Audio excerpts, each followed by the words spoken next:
Hello बच्चों, राधे राधे। आज electrostatics के थर्ड चैप्टर वैद्युत विभव से एक नया टॉपिक लेते हैं। एक समान वैद्युत क्षेत्र में वैद्युत द्विध्रुव को घुमाने में किया गया कार्य। एक समान वैद्युत क्षेत्र में वैद्युत द्विध्रुव को घुमाने में किया गया कार्य। फिर एक और नेक्स्ट टॉपिक करेंगे आज। वैद्युत क्षेत्र में वैद्युत द्विध्रुव की स्थितिज ऊर्जा क्या होगी। पहले इसी को लेते हैं। एक समान वैद्युत क्षेत्र में वैद्युत द्विध्रुव को घुमाने में किया गया कार्य क्या होगा। हम ये मान लें कि वैद्युत क्षेत्र कैपिटल ई में एक वैद्युत द्विध्रुव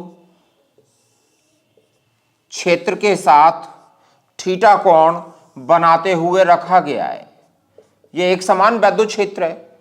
इस एक समान वैद्युत क्षेत्र में एक वैद्युत द्विध्रुव ए बी क्षेत्र के साथ थीटा कोण बनाते हुए रखा गया है। ए बी एक वैद्युत द्विध्रुव है। वैद्युत द्विध्रुव क्या होता है? वैद्युत द्विध्रुव वह सिस्टम है, निकाय है, जिसमें दो बराबर परंतु विपरीत प्रकृति के आवेश एक दूसरे से अल्प दूरी पर स्थित होते हैं। वैद्युत द्विध्रुव मान लिया कि -q और +q आवेशों से मिलकर बना है। वैद्युत क्षेत्र के कारण इस +q आवेश पर एक बल F क्षेत्र की दिशा में लगेगा। वैद्युत क्षेत्र के कारण ऋण आवेश पर -q आवेश पर उतना ही बल लगेगा, क्योंकि आवेशों के परिमाण समान हैं, लेकिन दिशा क्या होगी? वैद्युत क्षेत्र की विपरीत दिशा में लगेगा। ये दोनों बल कैसे हैं? बराबर हैं, विपरीत हैं, दिशा विपरीत है। ये वैद्युत क्षेत्र की दिशा में है, ये वैद्युत क्षेत्र की विपरीत दिशा में है, और दोनों आपस में कैसे हैं? समांतर हैं। जब बल आपस में बराबर हो, विपरीत हो, समांतर हो, तो ये मिलकर एक बल युग्म बना लेते हैं। और इस प्रत्यानयन बल युग्म का आघूर्ण टॉ क्या होता है? PE sine theta. प्रत्यानयन बल युग्म का आघूर्ण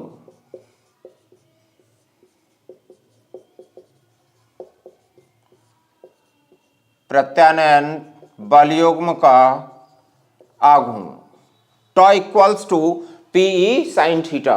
इस आर्टिकल के ऊपर डिटेल वीडियो बना रखी है, आप उसे देख सकते हैं। प्रत्यानयन बल युग्म का आघूर्ण क्या होता है? Tau equals to P E sine theta होता है। ये क्या करता है? ये इस वैद्युत द्विध्रुव को घुमाकर क्षेत्र की दिशा में लाने का प्रयत्न करता है। हमें क्या करना है इस आर्टिकल में कि वैद्युत क्षेत्र में वैद्युत द्विध्रुव को घुमाने में किया गया कार्य है। इसकी नेचर है इसे वैद्युत क्षेत्र की दिशा में लाना, घुमाकर। अब हम इसे वैद्युत क्षेत्र में घुमाएं तो घुमाने पर इस प्रत्यानयन बल के विरुद्ध कार्य करना पड़ेगा। मान लो इसे डी थीटा कोण से घुमाया जाता है।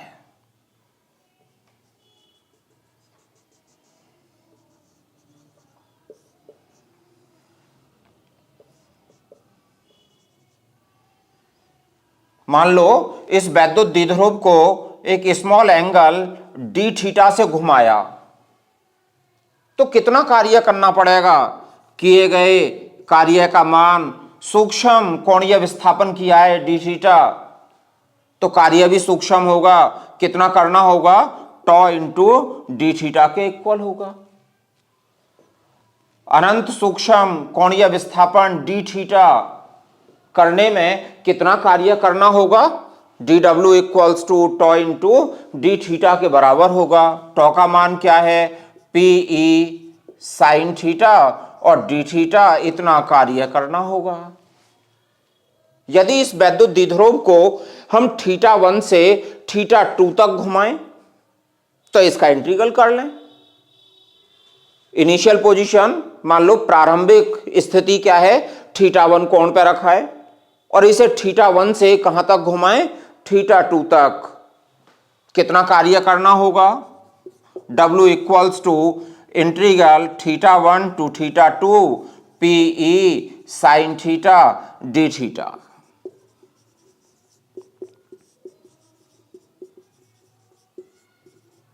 वैद्युत द्विध्रुव को θ1 से θ2 तक घुमाने में किया गया कार्य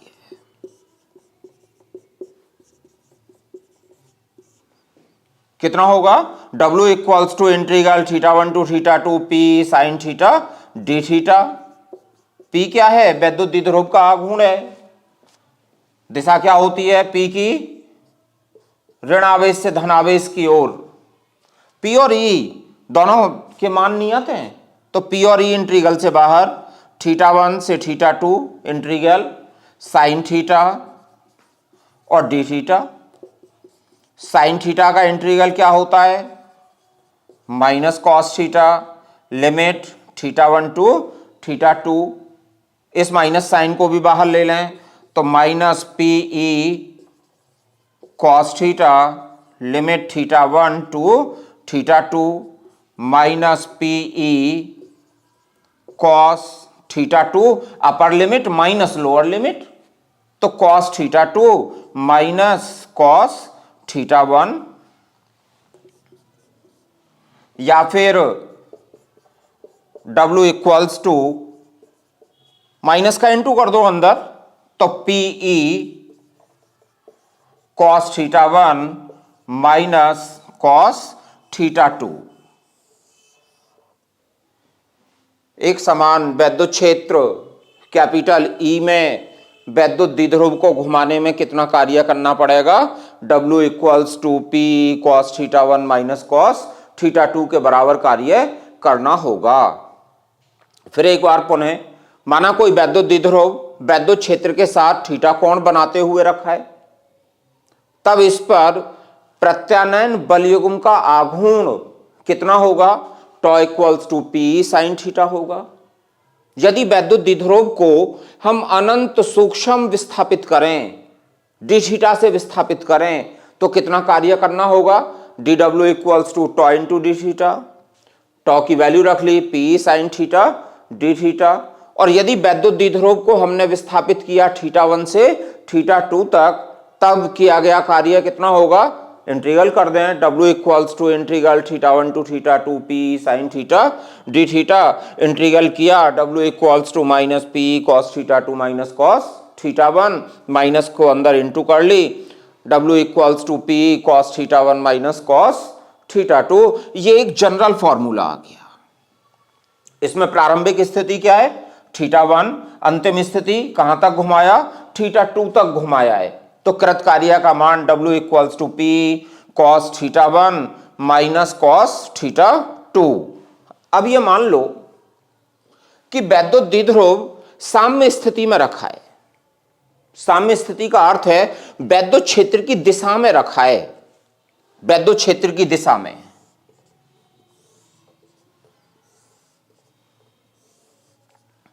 इस तरह से रखा है, वैद्युत क्षेत्र की दिशा में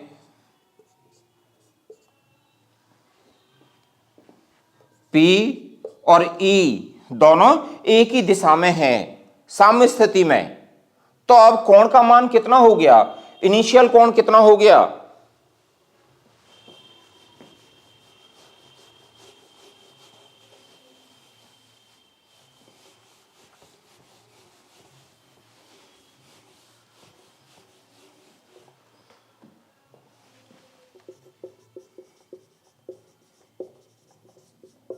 ये साम्य स्थिति, तो θ1 कितना हो गया? 0 से θ2 इक्वल्स टू θ तक घुमाने में कितना कार्य होगा?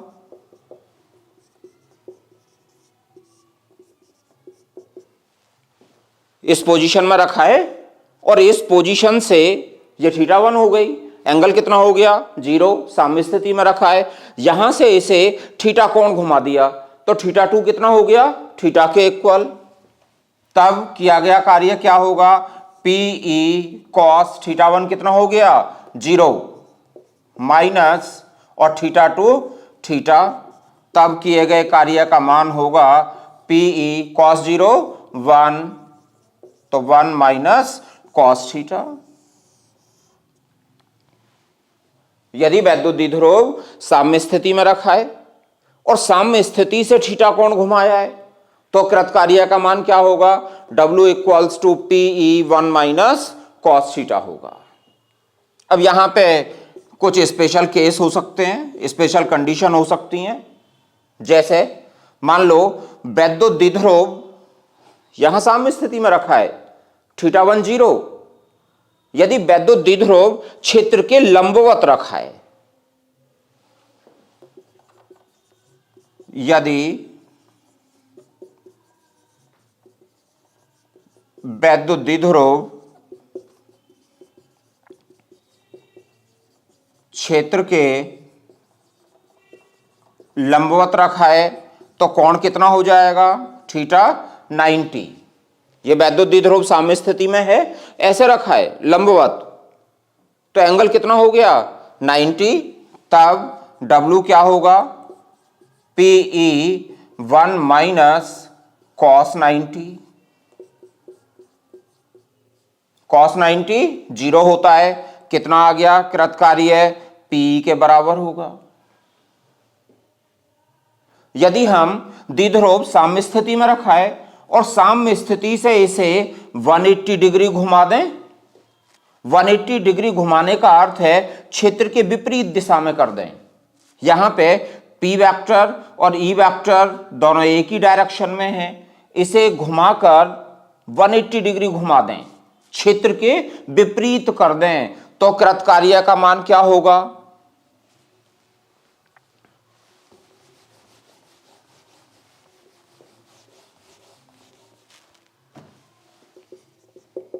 केस सेकंड, यदि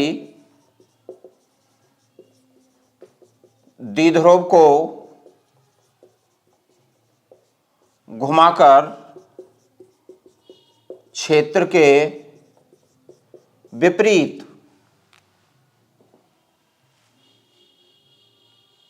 कर दें तो कृतकार्य क्या होगा? PE1 minus cos 180 degree, PE1 minus minus 1, cos 180 की वैल्यू -1, तो 1 माइनस 1 ये 2 हो गया। तब कृतकार्य का मान क्या होगा? तब कृतकार्य का मान 2PE के बराबर होगा। एक और नेक्स्ट आर्टिकल लेते हैं।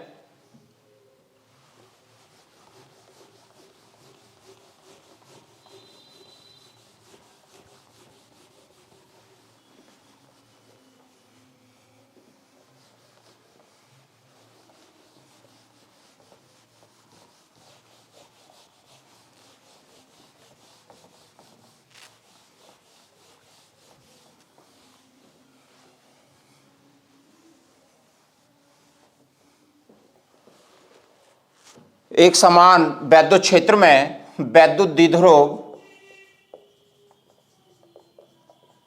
की स्थितिज ऊर्जा क्या होगी?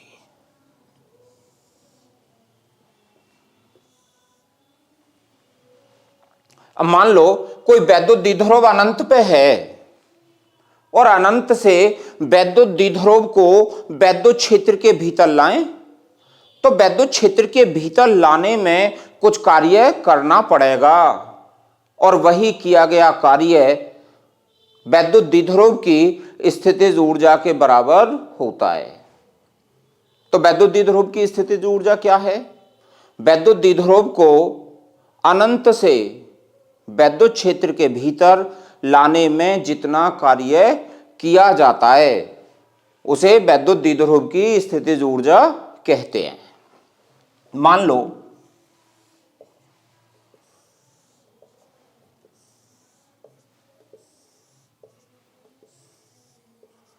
ये एक समान वैद्युत क्षेत्र, एक समान वैद्युत क्षेत्र में हम किसी वैद्युत द्विध्रुव को लाएं और ये तुम जानते हो कि वैद्युत द्विध्रुव पर एक प्रत्यानयन बलयुग्म कार्य करता है। मान लो एक वैद्युत द्विध्रुव को वैद्युत क्षेत्र में थीटा कोण बनाते हुए लाया जाता है। वैद्युत द्विध्रुव को वैद्युत क्षेत्र में थीटा कोण बनाते हुए लाते हैं, तो दो बातें संभव हैं। एक कि हम वैद्युत द्विध्रुव को लंबवत लाएं और फिर उसे घुमा दें थीटा कोण से। वैद्युत द्विध्रुव को लंबवत लेकर आएं और थीटा कोण से घुमा दें। मान लो ये वैद्युत द्विध्रुव है, वैद्युत द्विध्रुव -q + q आवेशों से मिलकर बनाएं। इनके बीच की अल्प दूरी क्या है? 2l है।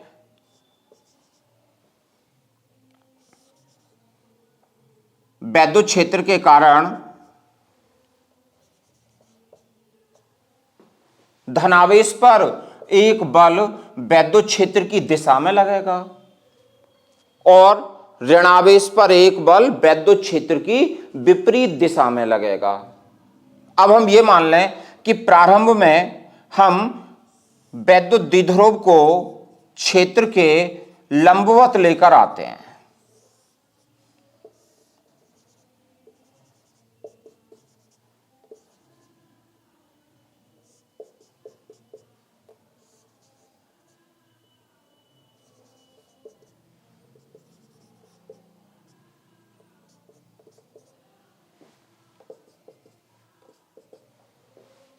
वैद्युत क्षेत्र में वैद्युत द्विध्रुव को लंबवत लाएं तो +q आवेश पर कितना बल लग रहा है? QE। इसके विरुद्ध कार्य करना पड़ेगा।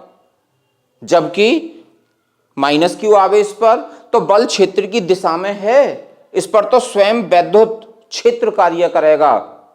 यानी यहां हमें कार्य करना पड़ेगा, बाह्यकर्ता को करना पड़ेगा जो इस वैद्युत द्विध्रुव को क्षेत्र के भीतर लेके आ रहा है, और यहां पर कार्य प्राप्त होगा। दोनों कैसे होंगे? आपस में बराबर होंगे, क्योंकि समान दूरी से विस्थापित हुए हैं। दोनों समान दूरी से विस्थापित हुए हैं तो दोनों पर इस पर जितना करना पड़ेगा इस आवेश पर उतना प्राप्त हो जाएगा।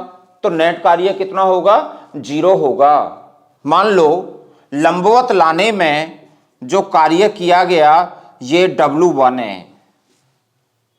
अब हम इसे इस पोजीशन से थीटा कोण घुमा दें, क्योंकि वैद्युत क्षेत्र में थीटा कोण बनाते हुए रखा है।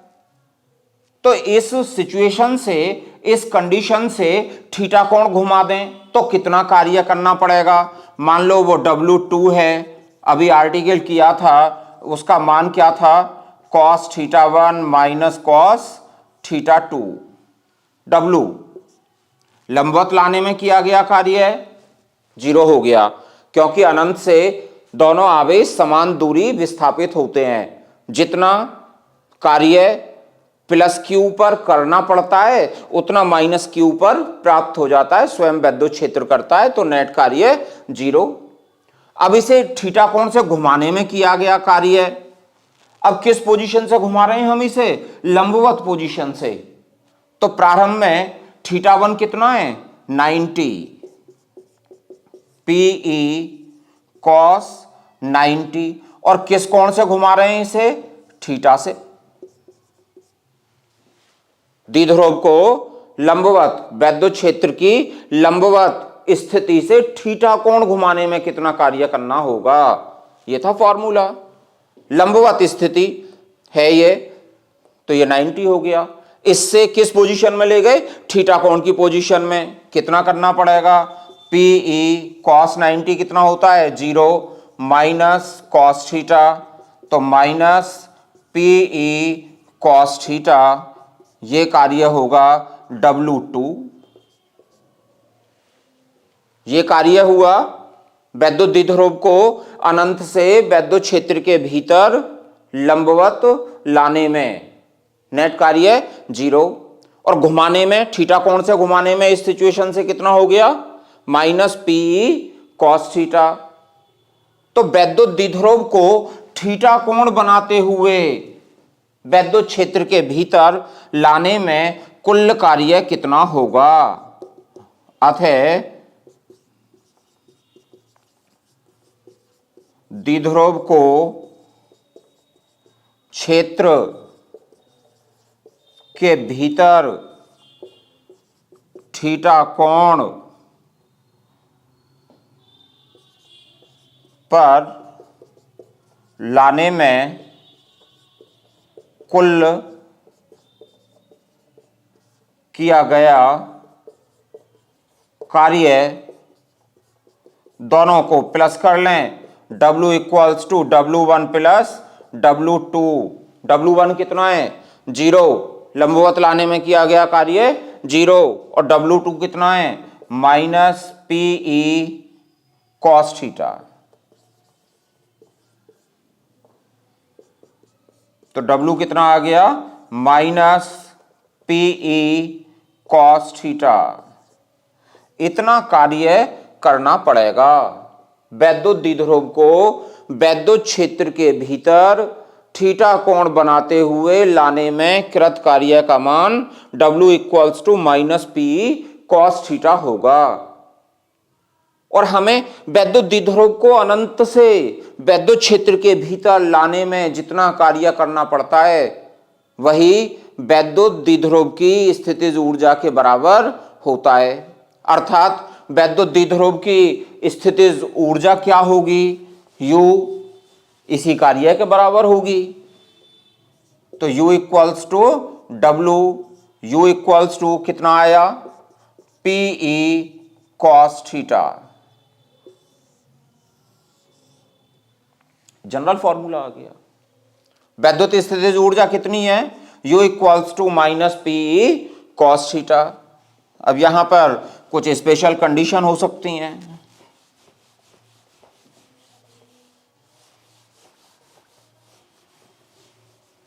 जैसे फर्स्ट,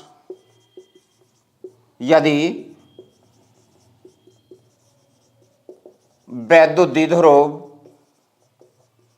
क्षेत्र के समांतर रखा है, क्षेत्र के समांतर रखा है तो थीटा कितना होगा 0 होगा। क्षेत्र के समांतर रखे होने का अर्थ क्या है, ये वैद्युत क्षेत्र है E, इसमें ये कोई वैद्युत द्विध्रुव रखा है, P वेक्टर E वेक्टर दोनों एक ही दिशा में हैं, तो थीटा कितना हो गया 0। और जब थीटा 0 हो गया तो इस दशा में स्थितिज ऊर्जा क्या होगी माइनस PE cos 0, और cos 0 1 होता है तो माइनस PE, ये न्यूनतम है। और जब वैद्युत स्थितिज ऊर्जा न्यूनतम होती है तो दशा कौन सी होती है, स्थायी संतुलन। इस समय वैद्युत द्विध्रुव किस स्थिति में होगा, स्थायी संतुलन की स्थिति में होगा। वैद्युत स्थितिज ऊर्जा कैसी है, न्यूनतम है। U0 equals to minus P है। स्थायी संतुलन का अर्थ जब P वेक्टर E वेक्टर दोनों एक ही दिशा में हैं, वैद्युत द्विध्रुव क्षेत्र की दिशा में रखा है। यदि लंबवत रखा है तब क्या होगी, सेकंड केस, यदि वैद्युत द्विध्रुव क्षेत्र के लंबवत रखा है, लंबवत रखा है तो कोण कितना हो गया 90 हो गया। तब स्थितिज ऊर्जा का मान क्या होगा, U90 equals to minus PE cos 90, और cos 90 0, तब स्थितिज ऊर्जा क्या होगी 0 होगी। अभी बताया था ये कि अगर वैद्युत द्विध्रुव क्षेत्र के लंबवत रखा है तो किए गए कार्य का मान 0, इसलिए वैद्युत स्थितिज ऊर्जा भी 0, क्योंकि वैद्युत स्थितिज ऊर्जा किसके बराबर होती है, वैद्युत द्विध्रुव को अनंत से क्षेत्र के भीतर लाने में किए गए कार्य के बराबर होती है। और यदि हम वैद्युत द्विध्रुव को वैद्युत क्षेत्र के लंबवत लाएं तो लंबवत लाने में जितना कार्य प्लस Q पर करना पड़ेगा उतना कार्य माइनस Q पर प्राप्त हो जाएगा। ये दोनों कार्य आपस में विपरीत हैं, ये पॉजिटिव है ये नेगेटिव है। इस पर प्राप्त हो रहा है, इस पर वैद्युत क्षेत्र कर रहा है, उस पर बाह्यकर्ता को करना पड़ता है। तो नेट कार्य कितना हो गया 0, और वही नेट कार्य क्या है वैद्युत द्विध्रुव की स्थितिज ऊर्जा के बराबर होता है। नेट कार्य 0, इसलिए वैद्युत स्थितिज ऊर्जा 0 होगी। थर्ड सिचुएशन, तीसरी कंडीशन क्या होगी कि यदि वैद्युत द्विध्रुव को 180 डिग्री घुमा दें, 180 डिग्री घुमाने का अर्थ है, थर्ड, यदि 180 डिग्री घुमा दें,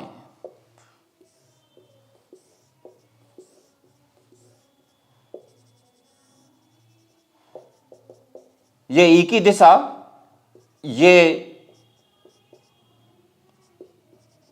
वैद्युत द्विध्रुव का आवेश माइनस क्यू या प्लस क्यू, वैद्युत द्विध्रुव आघूर्ण की दिशा क्या है, अब ये माइनस से प्लस की ओर होती है, ऋण आवेश से धन आवेश की ओर, यानी वैद्युत क्षेत्र की दिशा के विपरीत है। जो स्थायी संतुलन में ऐसे रखा था उसे 180 डिग्री से घुमा दिया, तब स्थितिज ऊर्जा का मान क्या होगा, U180 equals to minus PE cos 180 minus 1 होता है, तो U180 कितनी हो जाएगी, प्लस E।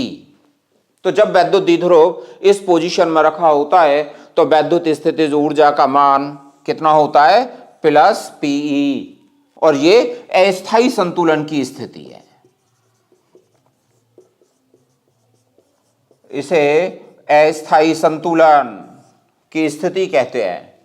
यहां पर P वेक्टर की दिशा और E वेक्टर की दिशा परस्पर विपरीत हैं। आज के लिए इतना ही, थैंक यू।